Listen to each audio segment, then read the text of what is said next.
Good day, everybody. Brian Terrian from the Disability Digest here. Let's give a moment or two for folks to come in. We'll look forward to getting you up to date, answering any questions that you have today about the disability topics that I put on this agenda. First of all, getting started, there's a few housekeeping items that I want to cover. The cost of living increase, I've gone through that several times. It's going to bring your check up. But there's speculation that the Medicare Part B premium, for those of you that are paying for it, is going to be increasing by about $10. So if you have a $1,500 check and you're going to get a 5% increase or 5.9 or whatever, I forget the exact number, you have to factor in, that you're going to have another $10 a month taken off of that. And if you have as a reminder, if your check is below $1,500 and it's the only income that you have in your household, it is likely that your state could or should pay for your Medicare Part B premium. We have the directions here for you to apply. Program's called Extra Help, and it's run through the state Medicaid program. Big savings, saves you like $1,700 a year. So that's the second thing. And also, for those of you that are approved for your disability benefits and on Medicare and have a Medicare Advantage plan, which is Part C, which 99% of disability recipients do. This is the open enrollment season, and you've probably seen a bunch of ads because they're running all over the place. But if you're happy with your plan and it's working for you, then you don't need to do anything. I mean, a lot of questions I see are coming in like, what do I need to? You don't need to do anything. It automatically rolls over into the next year. So you can just run with it if that's working for you. This past week, we had some video put out, a tutorial on how to protect yourself in the event of a continuing disability review.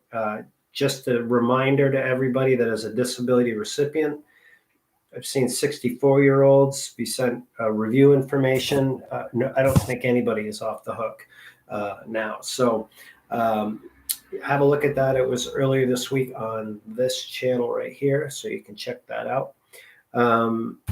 And there's a question here about my check amount. So this is from Echo. I'll use that name. I'm reading the YouTube comments. And it says, my check amount works out to about $6 an hour. It's disability check amount. And what can I do to get that changed? Well, here's how it works. Your Social Security disability check amount is based on your earnings history, like how much you have made. A large part of that is influenced by the 10 years prior to your disability approval. So if you had a 6-figure job, then you're likely going to be able to, have a nice check, $2,600, $2,700, $2,800. If you were not working full-time or part-time and you found that it was going to decrease, or you had a decreased income, maybe $20,000 or $30,000, your check isn't going to be that much. So it's really an insurance program. Like, how much money have you paid in is based on how much money you can get out. So $6 an hour, there isn't anything you can do to change that unless you want to go back to work. And most people can't go back to work. That's why they're on disability benefits.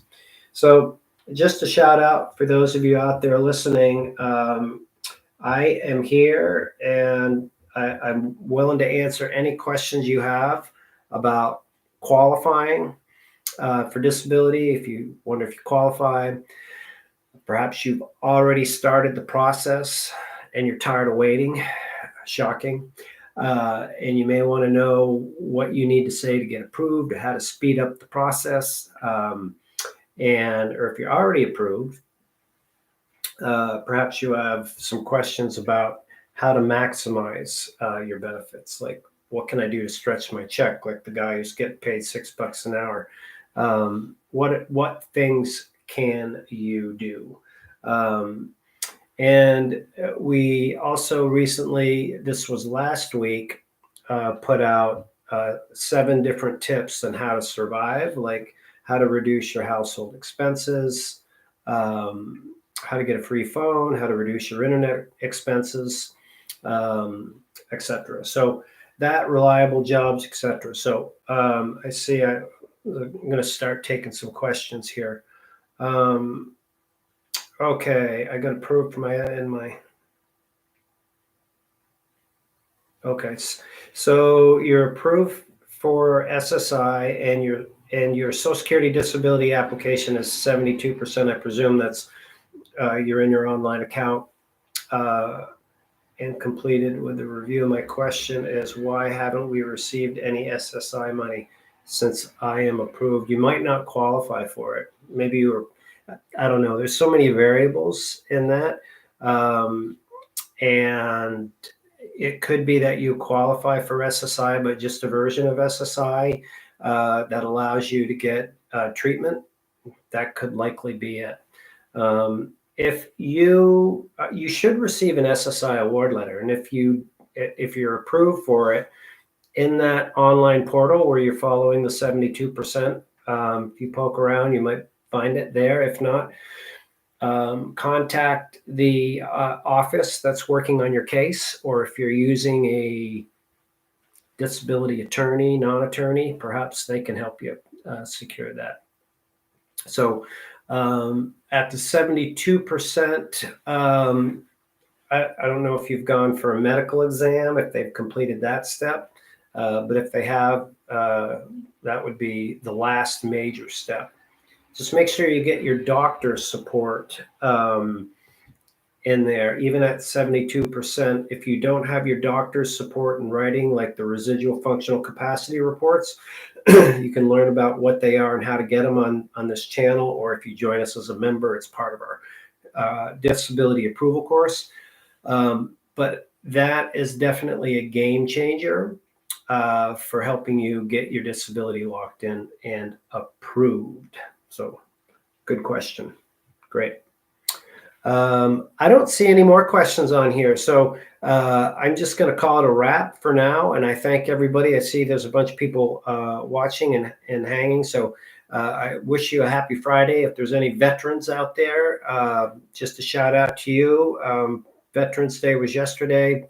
Appreciate you and all the service that you provide. Allow us to live this great life that we have here in the U.S. So again, here at the Disability Digest, not again, I'm just reminding you, if you're watching this and you're kind of new to the Disability Digest experience, on these events, we provide big picture information for you to understand. But if you are looking for like a customized approach, we invite you to join us as a member, or if you're already a member, to reach out to us. And depending on where you're at in the process, you might be maybe you're still working, or you're thinking about it, or you're in the approval process.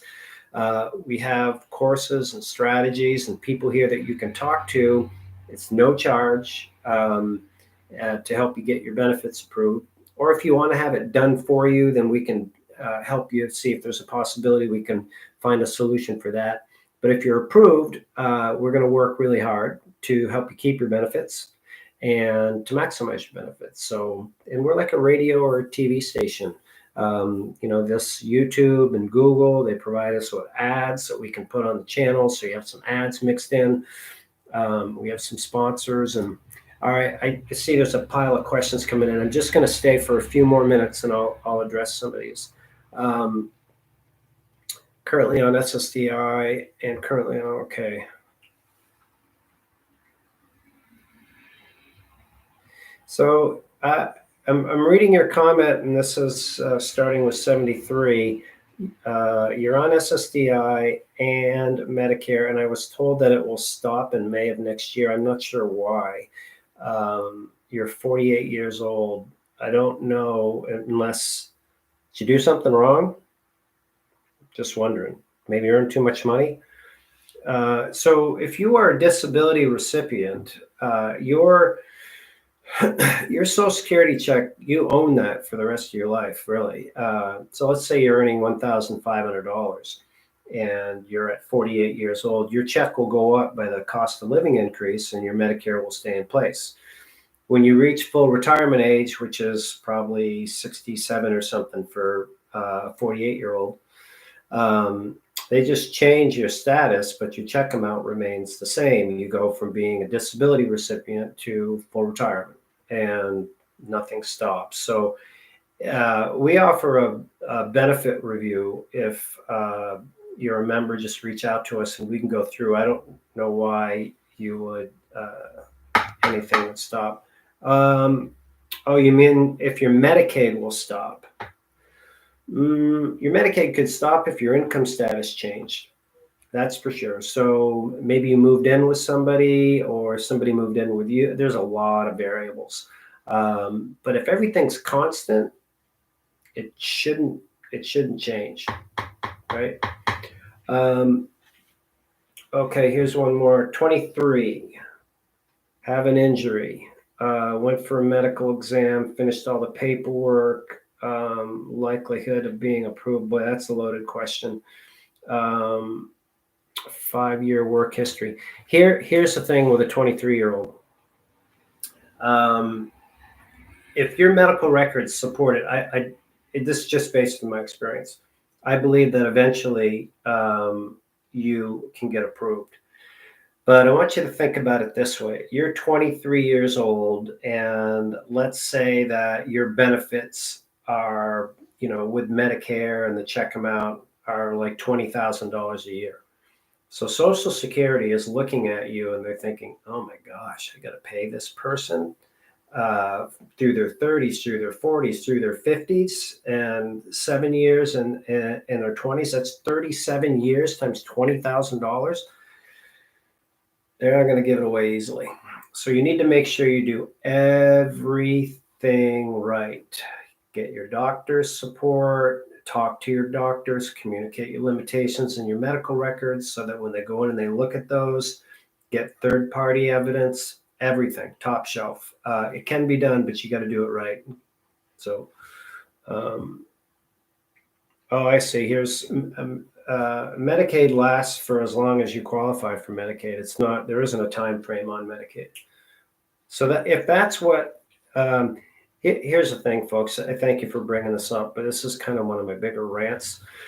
There's so much misinformation out there, and typically, if you follow the videos, what I've found that allows me to sleep at night is when I review something, like how much you can make and apply for disability, or how much you can make and keep your benefits, is associated with that is a regulation.